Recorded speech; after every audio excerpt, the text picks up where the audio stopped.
Hello friends, welcome to knowledge world. Friends, अभी हम लोग वैदिक सभ्यता के बारे में देख रहे हैं, जिसमें पूर्व वैदिक काल या फिर ऋग्वैदिक काल के बारे में अभी हम लोग पढ़ रहे हैं। ऋग्वैदिक काल से रिलेटेड कुछ वीडियो जो हैं वो पहले भी अपलोड किए जा चुके हैं, और ये हमारा वैदिक काल से संबंधित जो है वो तीसरा वीडियो है, तीसरी क्लासेज है वैदिक काल से संबंधित, जिसमें हम लोग अभी तक वैदिक सभ्यता के बारे में कुछ देख चुके हैं कि वैदिक सभ्यता की शुरुआत कैसे हुई थी, या फिर कौन कौन से साहित्य हैं, श्रुति साहित्य हैं, स्मृति साहित्य हैं। जहाँ जैसे कि आप यहाँ पे देख रहे हैं, वैदिक साहित्य को दो भाग में बांटा गया है, श्रुति साहित्य और स्मृति साहित्य। इन सब के बारे में हम लोगों ने देखा था, और पिछले वीडियोज़ में हमने पिछली क्लासेज में जो हमने देखा था वो हम लोगों ने 4 वेदों के बारे में जाना था। 4 वेद जो हैं, ऋग्वेद ये सबसे पुराना वेद है फ्रेंड्स, और सबसे पहले इसी की रचना हुई थी। उसके बाद सामवेद, ऋग्वेद के बाद हम लोगों ने सामवेद के बारे में देखा था। फिर सामवेद के बाद तीसरा जो वेद है वो है यजुर्वेद। तीसरा जो वेद है यजुर्वेद, और जो चौथा वेद है हमारा वो है अथर्ववेद। तो ये 4 वेद, वैदिक काल की शुरुआत कैसे होती है, और ये जो 4 वेद है इनके बारे में अभी तक हम लोग देख चुके हैं और अच्छे से समझ भी चुके हैं। अब हमें आगे आज की क्लासेस में जो हमें देखना है, आज की वीडियो जो होगी वो वैदिक काल से संबंधित अन्य जो महत्वपूर्ण जानकारियां हैं आपको देने के लिए होंगी। जैसे कि फ्रेंड्स, वैदिक काल में कुछ अन्य चीज़ों की भी रचनाएं हुई थी, जैसे कि आरण्यक, उपनिषद और फिर वेदांग। आगे भी हैं, ठीक है, आगे भी हैं, जैसे कि कल्प होते हैं, स्मृति ग्रंथ है, इन सब की वैदिक काल में ही रचना हुई थी। अब हम लोग एक एक करके देखते हैं कि आरण्यक क्या होता है, फिर उपनिषद क्या होता है, वेदांग क्या है। इन सब चीज़ों को हम लोग एक एक करके देखते हैं। तो चलिए फ्रेंड्स, स्टार्ट करते हैं। हमने अभी तक वेदों के बारे में देख लिया है हम लोगों ने। 4 जो वेद हैं उसके बारे में हम लोगों ने देख लिया है। अभी हम लोग देखेंगे आरण्यक के बारे में। आरण्यक जो है इसकी भी रचना वैदिक काल में हुई थी। और ये आरण्यक होता क्या है, ये आरण्यक जो है वो मुख्यतः फ्रेंड्स ऋषियों के द्वारा ये रचित होते हैं। ये जो आरण्यक हैं वो मुख्यतः ऋषियों के द्वारा रचित होते हैं। इनकी रचना जो है वो ऋषियों के द्वारा की जाती है। और कहाँ की जाती हैं, तो जंगल में की गई रचनाएं हैं ये। यानी कि जो ऋषि मुनि जो रहते हैं वो जंगल में जाके अगर रह जाते हैं तो, और आपको एक बात और बता दो कि जो मैक्सिमम जो ऋषि मुनि रहते हैं वे कहाँ, वो आप देखेंगे कि उनका निवास स्थान जो मुख्यतः जंगल ही होता है। ये आरण्यक जो है ऋषियों द्वारा जंगल में की गई रचनाएं हैं, और ये दार्शनिक रहस्यों से परिपूर्ण है। और आरण्यक की संख्या अगर आपसे पूछा जाए, आपसे पूछा जा सकता है एग्जाम में कि आरण्यक की संख्या कितनी है, तो वो है 7। आरण्यक की संख्या 7 है। और आरण्यक के नाम कैसे हो सकते हैं, तो ये ब्राह्मण ग्रंथ से जुड़े हो सकते हैं, जैसे ऐतरेय, कौशिकी, वृहद आरण्यक, शतपथ इत्यादि। अब आप लोग सोचेंगे कि ऐतरेय, कौशिकी, ब्राह्मण ग्रंथ से जुड़े नाम आखिर कैसे हो सकते हैं। तो देखिए, जैसे कि ब्राह्मण ग्रंथ आप लोगों ने पीछे देखा कि सभी वेदों के जो ऋग्वेद हैं, सामवेद है, यजुर्वेद है या फिर अथर्ववेद हैं, सभी वेदों के अपने अपने उपनिषद, अपने अपने ब्राह्मण ग्रंथ है, ठीक है। वैसे ही तो जो ब्राह्मण ग्रंथ के जो नाम थे, वैसे ही आरण्यक के जो नाम होते हैं वो ब्राह्मण ग्रंथ जैसे ही होते हैं, जैसे कि ऐतरेय आरण्यक, कौशिकी आरण्यक, वृहद आरण्यक और शतपथ आरण्यक, ये सब आरण्यक के भी नाम होते हैं। सभी वेदों का आरण्यक है, ठीक है, लेकिन अथर्ववेद का अपना कोई आरण्यक ग्रंथ नहीं है। और ये पॉइंट जो है फ्रेंड्स, ये अथर्ववेद का कोई अपना आरण्यक ग्रंथ नहीं है। ये पॉइंट आपके लिए बहुत ज़्यादा महत्वपूर्ण बन जाता है, क्योंकि यहाँ से क्वेश्चन पूछा जा सकता है, ठीक है, क्योंकि इसमें थोड़ा अलग है, इसलिए यहाँ से क्वेश्चन बनने की संभावना बनती है।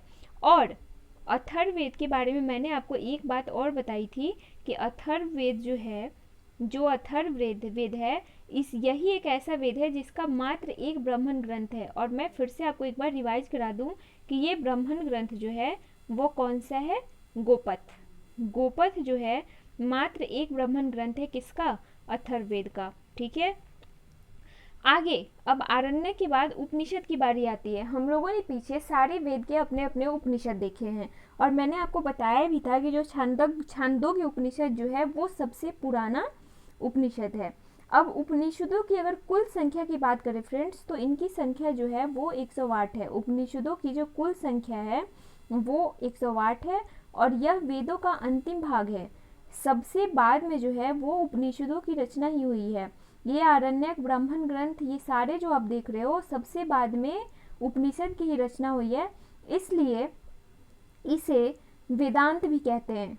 यहाँ पे आप नाम ध्यान रखेंगे, वेदांत, ठीक है। और ये एग्जाम में क्वेश्चन आया हुआ है कि वेदांत किसे कहते हैं, तो वेदांत जो है वो कहते हैं किसे, उपनिषद को, क्योंकि ये वेदों का अंतिम भाग है।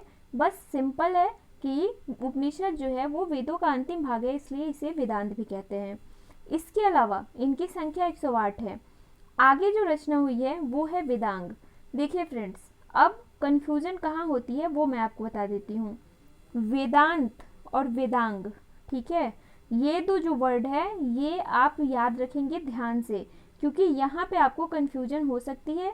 या तो एग्जाम में क्वेश्चन आए और अगर आप आराम से नहीं पढ़ रहे होंगे, अगर आपको लगेगा कि वेदांग पूछेगा तो शायद आप वेदांग समझ जाएं, या फिर अगर वेदांत पूछे तो आप शायद वेदांग समझ जाएं, ठीक है। तो यहाँ पे कंफ्यूजन हो सकती है। जो उपनिषद को वेदांत कहते हैं और ये जो वेदांग है वो अलग है, ठीक है। ये उपनिषद जो है, जो वेदांत है वो वेदों का अंतिम भाग है, जबकि वेदांग जो है वो वेदों का अंग है। वेदांग को वेदों का सहायक ग्रंथ के भी नाम से हम लोग जानते हैं। इसकी रचना जो है वो मानव के द्वारा की गई है, ना कि देवताओं के द्वारा। यहाँ पे एक बात और मैं आपको बता दूं कि ये जितनी भी रचनाएं हुई हैं, या तो आरण्यक, उपनिषद, ब्राह्मण ग्रंथ, फिर वेदांग, जैसे कि वेदांग को वेदों का सहायक ग्रंथ भी कहते हैं, इन सब की रचना हुई है दोस्तों हमें वेद जो आम आदमी की पहुंच के बाहर हैं हमें अच्छे से समझाने के लिए, कि इन सब पार्टों की रचना हुई ताकि हम भी वेदों को अच्छे से समझ सके, जान सके कि आखिर वेदों में क्या क्या बातें लिखी गई हैं, तो फिर हम भी अपने जीवन में उसको उतार सकते हैं उन बातों को। अब वेदों की संख्या जो है वो 6 है।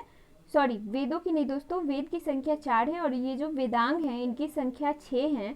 और उपनिषद की संख्या, मैं फिर से आपको रिवाइज करा दूँ एक बार, 108 है। उपनिषदों की संख्या जो है वो 108 है। और ये फिर वेदांग जो है वो उनकी संख्या जो 6 है, ये क्या क्या है, शिक्षा, जिसको उच्चारण विधि, इसमें उच्चारण विधि जो है, जैसे कि अगर हम कोई चीज़ पढ़ रहे हैं तो हम उसका उच्चारण कैसे करेंगे इसके बारे में जानकारी दी गई है। निरुक्त, ये है भाषा विज्ञान। फिर छंद, ज्योतिष, व्याकरण, कल्प, कर्मकांड, ये सब जो है ये 6 वेदांग हैं, ठीक है। कल्प, कल्प जो है फ्रेंड्स उसमें 3 सूत्र भी दिए गए हैं, शूल सूत्र, गृह सूत्र और धर्म सूत्र। ये 3 सूत्र भी दिए गए हैं कल्प में। जैसे कि शूल सूत्र में क्या है फ्रेंड्स, तो वो रेखा गणित का विज्ञान है। शूल सूत्र में रेखा गणित का विज्ञान दिया गया है। रेखा गणित में यहाँ पे एक बात आप और जान लें कि शूल सूत्र जो है वो रेखा गणित का विज्ञान है। रेखा गणित में जैसे कि ज्यामिति जो आज हम मैथ में पढ़ते हैं वो शूल सूत्र की ही देन है। ज्योमेट्री जो हम लोग आज मैथ में पढ़ाई करते हैं फ्रेंड्स, वो शूल सूत्र की ही देन है, ठीक है। गृह सूत्र, गृह सूत्र में गृह कर्मकांड का वर्णन है। कर्मकांड कहने का क्या मतलब है दोस्तों, कि जैसे कि हम कोई घर में हैं, जो हमारा जो जीवन होता है, जो फैमिली के साथ जो हमारा जीवन होता है उसके बारे में जो जानकारी दी गई है वो गृह सूत्र में। और फिर धर्म सूत्र, धर्म सूत्र में धर्म से संबंध है कि आप किस धर्म को फॉलो कर रहे हो, या फिर अगर कोई आप काम कर रहे हैं तो वो धर्म है या फिर अधर्म है।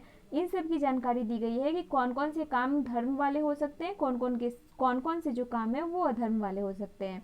तो ये जानकारियाँ किस में दी गई है, कल्प में, ठीक है। ये 3 सूत्र हैं कल्प में, आप इसे भी ध्यान रखेंगे। इसकी भी रचना वैदिक काल में ही हुई थी। अब आगे जो हमें देखना है, और एक पॉइंट और है यहाँ पे कि व्याकरण का, ये जो व्याकरण है फ्रेंड्स, व्याकरण का प्राचीनतम ग्रंथ जो है वो पाणिनि का अष्टाध्यायी है। यानी कि आपसे ये पूछा जाएगा कि जो अष्टाध्यायी बुक है उसके रचयिता कौन है, तो आप बिल्कुल आंख मूंद के आंसर दोगे कि उसके रचयिता जो हैं वो पाणिनि है, ठीक है। आगे जाके अष्टाध्यायी पे टीका लिखा है पतंजलि ने। वो हमें आगे मिलेगा, हम लोग आगे उस पर डिस्कस करेंगे। ठीक है, तो अभी तक आप लोग वेद पढ़ चुके हो, आरण्यक कुछ पढ़ चुके हो, उपनिषद, वेदांग, इन सब चीज़ों को आपने देख लिया है। अब हमें देखना है स्मृति ग्रंथ के बारे में। स्मृति ग्रंथ आखिर होता क्या है, तो वो हम लोग अब आगे देखते हैं। देखिए फ्रेंड्स, इसके अंतर्गत जो है वो स्मृति, धर्मशास्त्र, पुराण, ये सब चीज़ें आती हैं। स्मृति ग्रंथ के अंदर स्मृति, धर्मशास्त्र, पुराण, जितने भी पुराण की रचना हुई है वो सारी की सारी चीज़ें स्मृति ग्रंथ के अंदर आती हैं। स्मृति ग्रंथ को हिंदू धर्म का कानूनी ग्रंथ भी कहते हैं। यहाँ पे कहने का ये मतलब है कि जितनी भी जो हिंदू धर्म है उससे जितनी भी रिलेटेड चीज़ें हैं जिनकी रचना हुई है, जैसे कि पुराण, हिंदू धर्म के लोग जो हैं वो किस भगवान की पूजा करते हैं, विष्णु पुराण आया है, फिर शिव पुराण आया है, तो ये पुराण की। फिर धर्मशास्त्र, जितनी भी हिंदू धर्म से रिलेटेड, हिंदू धर्म से संबंधित जितनी भी बातें हैं, ठीक है, हिंदू धर्म के से संबंधित जितनी भी बातें हैं वो इस स्मृति ग्रंथ में बताई गई है। फिर स्मृति आपको नाम से स्पष्ट होता होगा दोस्तों कि स्मृति जो है, जैसे कोई स्मृति हमारी, जैसे कि पिछली बातें जो हैं वो इस स्मृति ग्रंथ में लिखी गई हैं। यहाँ पे कुछ स्मृतियाँ भी हैं। स्मृति ग्रंथ में कुछ स्मृतियों की रचना हुई है, वो हम लोग अभी देखते हैं। जैसे कि मनुस्मृति, यहाँ पे मनुस्मृति ये जो है सबसे प्राचीन स्मृति ग्रंथ है। ठीक है, यहाँ पे ये जो मनुस्मृति है वो सबसे प्राचीन स्मृति ग्रंथ है। और यहाँ से क्वेश्चन आया भी है, ये आप लोग VVI में रखेंगे, ये जो है वो आप लोग VVI में रखेंगे, VVI में। ठीक है, कि यहाँ से कितनी बार क्वेश्चन आया है कि सबसे पुरानी स्मृति ग्रंथ कौन सी है, तो वो है मनुस्मृति। ठीक है, उसके बाद आता है याज्ञवल्क्य स्मृति। इसके भाष्यकार यानी कि याज्ञवल्क्य स्मृति को लिखने वाले कौन थे, तो विज्ञानेश्वर, विश्वरूप और अपरार्क। ये जो कुछ नाम हैं ये आपको ध्यान में रखना होगा। विज्ञानेश्वर, विश्वरूप और एवं अपरार्क, ये जो है इन्होंने याज्ञवल्क्य स्मृतियाँ लिखी थी। इसके आगे अगर हम बढ़ते हैं तो हम देखते हैं कि महाभारत की रचना, महाभारत की जो रचना है वो वैदिक काल में हुई थी। और इसकी रचना किसने की थी, तो यह व्यास की कृति है, व्यास। ठीक है, यह महाभारत की रचना जो है वो व्यास ने की थी। और महाभारत के बारे में हमेशा क्वेश्चन पूछे जाते हैं फ्रेंड्स, तो मैं आपको थोड़ा सा बता देती हूँ इसके बारे में। देखो, जब महाभारत की रचना हुई थी तो उसमें प्रारंभ में केवल 8800 श्लोक थे। ठीक है, ध्यान रखना, जब महाभारत की जब शुरुआत में रचना होती है वैदिक काल में तो उसमें केवल 8800 श्लोक रहते थे। लेकिन और उस समय महाभारत, जो आज हम लोग महाभारत टीवी सीरियल पे भी आता है और जैसे कि हम लोग पढ़ते भी हैं बुक में, तो उस समय महाभारत को जो नाम था वो महाभारत नहीं देके जय संहिता था। तो क्वेश्चन यहाँ से आता है और कितनी बार आया भी है कि महाभारत का पुराना नाम क्या था, तो वो जय संहिता था। या फिर क्वेश्चन ये आपको मिलेगा कि जो जय संहिता है उसको आज हम लोग किसके रूप में जानते हैं, तो वो जानते हैं हम लोग महाभारत के रूप में। ठीक है, तो ये व्यास की कृति है। प्रारंभ में इसमें 8800 श्लोक थे और इसका नाम जय संहिता था। बाद में यह श्लोक बढ़कर 24,000 का हो गया। ठीक है, बाद में 8800 से ये बढ़कर धीरे धीरे इसमें पार्ट जुड़ते गए और ये 24,000 का हो गया। और अंत में जाके ये जो बुक है महाभारत की उसमें 1,00,000 श्लोक हो गए और इतना ये विस्तृत, इतना विशाल हो गया कि इसका नाम जय संहिता से बदलकर महाभारत रख दिया गया। और तब से ये महाभारत ही कहलाता है। और आज भी हम लोग जय संहिता के नाम से नहीं, महाभारत के नाम से ही जानते हैं। आगे अब महाभारत के बाद हम लोग रामायण के बारे में देखते हैं कि रामायण में क्या है। सबसे पहले तो ये कि रामायण की रचना किसने की थी, तो रामायण की रचना जो है वो वाल्मीकि ने की थी। महर्षि वाल्मीकि जो थे इन्होंने रामायण की रचना की थी। इसमें 6,000 श्लोक थे जो बढ़कर 12,000 हुए और फिर 24,000 हो गए। यानी कि महाभारत की तुलना में जो रामायण है फ्रेंड्स वो ज़्यादा बड़ा नहीं है, बहुत छोटा है। ठीक है, और रामायण का नाम पहले भी रामायण था और रामायण का नाम अभी भी रामायण ही है। पुराण, रामायण के बाद पुराण जो है वो इनकी संख्या 18 है और इनका संकलन जो है वो गुप्त काल में हुआ है। पुराणों की संख्या 18 है और इनका संकलन गुप्त काल में हुआ है। तो ये थी कुछ रचनाएं जो वैदिक काल के दौरान हुई थी, जैसे कि वेद हो गए, आरण्यक हो गए, ब्राह्मण ग्रंथ हो गए, उपनिषद हो गए, वेदांग के बारे में हम लोगों ने देखा। फिर हम लोगों ने स्मृतियों के बारे में देखा, जिसमें हमें मनुस्मृति, याज्ञवल्क्य की स्मृति, आगे जाके रामायण, पुराण, महाभारत, इन सब की रचनाओं के बारे में हमें पता चलता है। अब हमें आगे जो देखना है वो अब जो हमारा वैदिक काल का जीवन था, वैदिक काल का क्या जीवन था, सामाजिक जीवन कैसा था, राजनीतिक जीवन कैसा था, इन सब के बारे में अब हम लोग देखेंगे। तो चलिए फ्रेंड्स, सबसे पहले हम लोग वैदिक काल के सामाजिक जीवन के बारे में, या फिर जो लोग होते थे उनके लिए क्या निर्धारित किया गया था उसके बारे में हम लोग देखते हैं। तो फ्रेंड्स, यहाँ पे वैदिक काल के जो लोग थे उनके बारे में 4 बातें कही गई हैं। उन लोगों के लिए 4 प्रकार के जीवन होने की बात कही गई है। पहला तो ब्रह्मचर्य जीवन, या फिर आप इसको ब्रह्मचर्य आश्रम भी कह सकते हैं। इसमें क्या था कि अविवाहित छात्र जीवन था, यानी कि कोई भी व्यक्ति बिना विवाह किए जिंदगी भर किसी का शिष्य ही रह जाए, या फिर वो किसी का छात्र बन के रह जाए, उसे कहते थे ब्रह्मचर्य।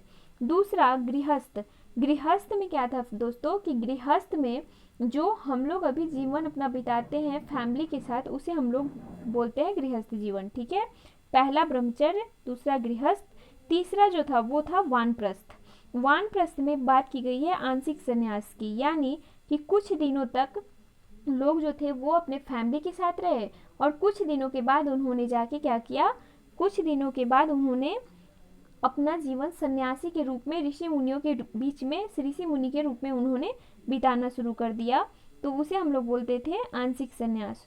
चौथा जो है वो सन्यास में क्या था कि पूर्ण सन्यास, यानी कि शुरू से लेकर लास्ट तक, मरते टाइम तक ये लोग सारे टाइम पे सन्यासी ही रहे थे, जिसे हम लोग पूर्ण सन्यास कहते हैं।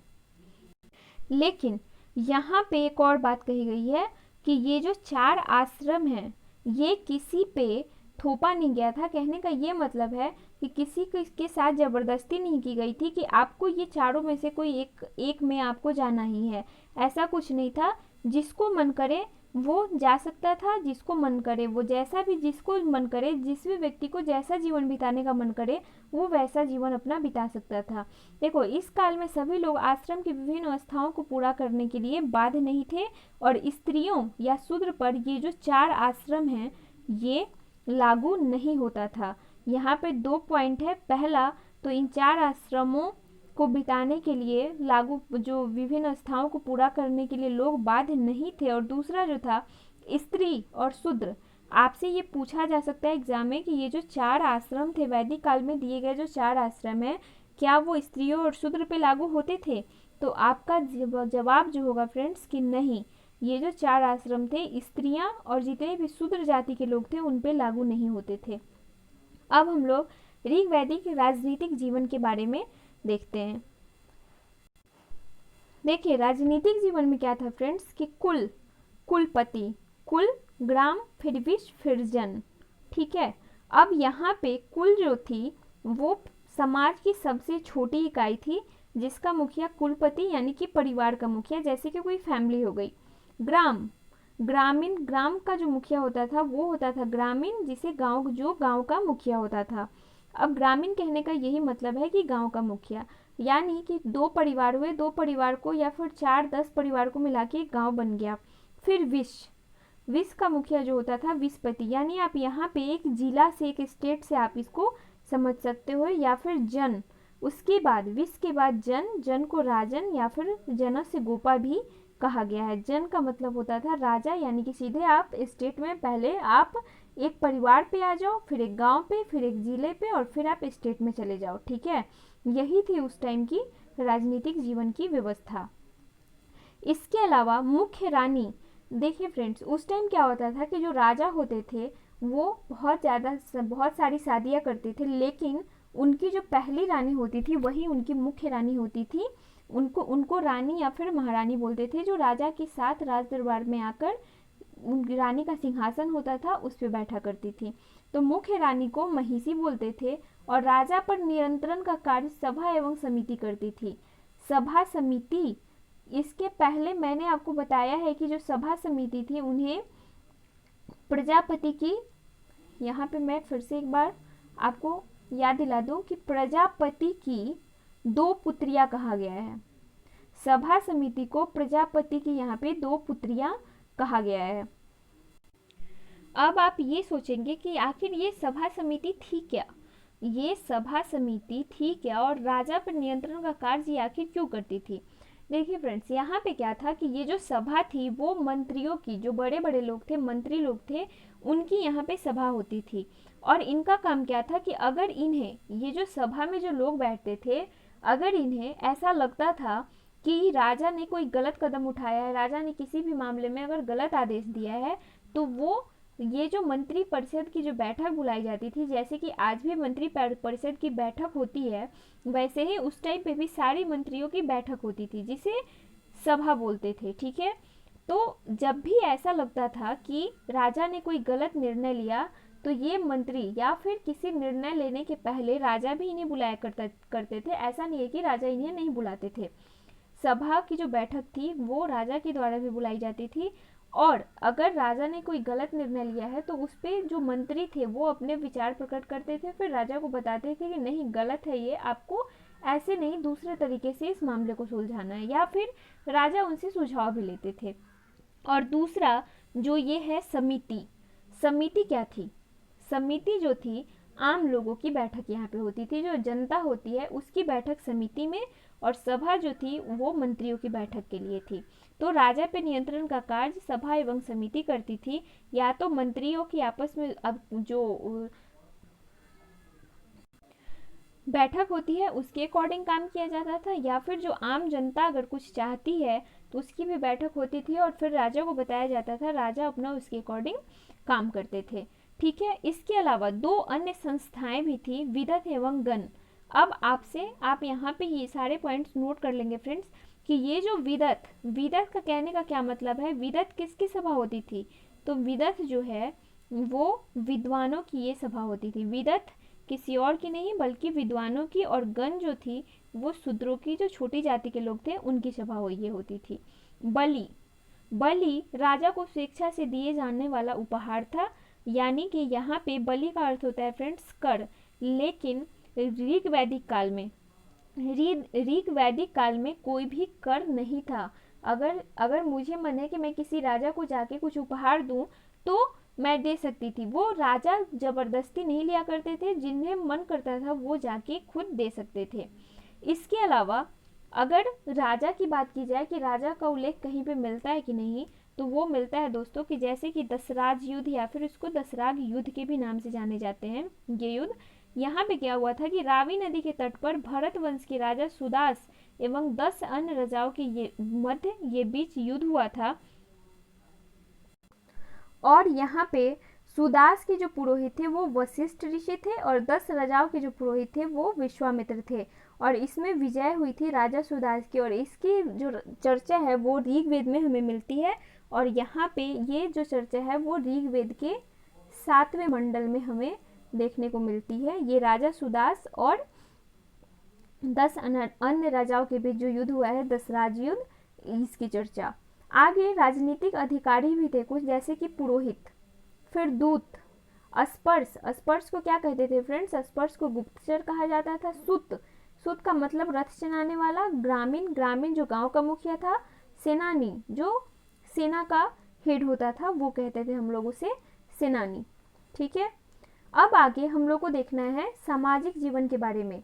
सामाजिक जीवन में क्या था दोस्तों कि तो समाज की सबसे जो छोटी इकाई थी वो थी कुल या परिवार। ठीक है, यहाँ पे संयुक्त परिवार प्रणाली, अगर आपसे ये पूछा जाए कि संयुक्त परिवार प्रणाली यानी कि ज्वाइंट फैमिली का चलन कहाँ से शुरू होता है, तो ये फ्रेंड्स वैदिक काल से शुरू हुआ था। ठीक है, यहाँ से संयुक्त परिवार प्रणाली का, ज्वाइंट फैमिली का जो है प्रचलन शुरू हुआ था। यहाँ पे अनुलोम विवाह और प्रतिलोम विवाह का प्रचलन था। अनुलोम विवाह में जो था वो अगर पुरुष उच्च वर्ग के होते थे तो जो महिलाएं थी वो निम्न वर्ग की, और प्रतिलोम विवाह में अगर महिलाएं उच्च वर्ग की तो पुरुष जो होते थे वो निम्न वर्ग के होते थे। इसे हम लोग अनुलोम विवाह और प्रतिलोम विवाह कहते हैं। इसके आगे स्त्रियां सभा एवं विदत में भाग लेती थी, अर्थात स्त्रियों की स्थिति अच्छी थी। देखिए फ्रेंड्स, अगर स्त्रियां सभा में या फिर विदत में, यानी कि जो बड़े बड़े लोगों की जो बैठकें हो रही हैं उसमें शामिल हो रही हैं, तो यहाँ पे हम कह सकते हैं कि स्त्रियों की स्थिति अच्छी थी और उनके पास जो ज्ञान था उसका सम्मान भी किया जा सकता है। ऋग वैदिक काल की कुछ विदुषी स्त्रियां हैं, कुछ विद्वान स्त्रियां हैं फ्रेंड्स, वो कौन कौन सी हैं? लोपामुद्रा, सिकता, अलावा घोषा इत्यादि। ये नाम पूछे जाते हैं एग्जाम में कि लोपामुद्रा, कोई नाम आपको दे दिया जाएगा और बोला जाएगा कि ये जो है वो किस काल की विद्वान महिला है। ठीक है, तो आप यहाँ पे थोड़ा सा नाम आप ध्यान रख लेंगे। ऋग्वेद में महिलाओं को ब्रह्मवादिनी कहा गया है। यहाँ पे पुनर्विवाह, नियोग प्रथा, बहुपति विवाह का प्रचलन, दहेज प्रथा, सती प्रथा, पर्दा प्रथा का उल्लेख नहीं मिलता है। ये जो है, ये जितनी भी प्रथाएं हैं जो बाद में आप देखेंगे, जब मैं उत्तर वैदिक काल में जब इंटर करूंगी तो उसमें हम लोग देखेंगे ये सारी बुराइयां जो हैं वो उत्तर वैदिक काल में हमें देखने को मिलती हैं, लेकिन ऋग वैदिक काल में ऐसा कुछ भी नहीं था। वस्त्र के कुछ प्रकार थे, वस्त्र जो पहनने वाले थे, निवि, वास, अधिवास, ये कुछ वस्त्र के प्रकार थे फ्रेंड्स। और पुरोहितों को दक्षिणा में दास दिए जाने का उल्लेख मिलता है। जब पुरोहितों को दक्षिणा में दास दिए जाने का उल्लेख मिलता है, उससे ये पता चलता है कि शायद उस टाइम पे दास प्रथा थी। तो चलिए फ्रेंड्स, आज के लिए बस इतना ही। आगे फिर एक और वीडियो आएगा इसका। वैदिक काल चूँकि बहुत बड़ा है फ्रेंड्स, इसलिए इसका एक और पार्ट आएगा। इसमें हम लोग क्या देखेंगे? इसमें हम लोग देखेंगे वैदिक काल के आर्थिक जीवन के बारे में, फिर उसके बाद वैदिक काल के आर्थिक जीवन के बारे में, फिर आर्थिक जीवन से संबंधित कुछ महत्वपूर्ण बातें भी होंगी, फिर धार्मिक जीवन के बारे में अभी हमने नहीं देखा, वो देखना है। और ऋग वैदिक काल की कुछ महत्वपूर्ण नदियां हैं, उनके बारे में हम लोगों को अभी देखना बाकी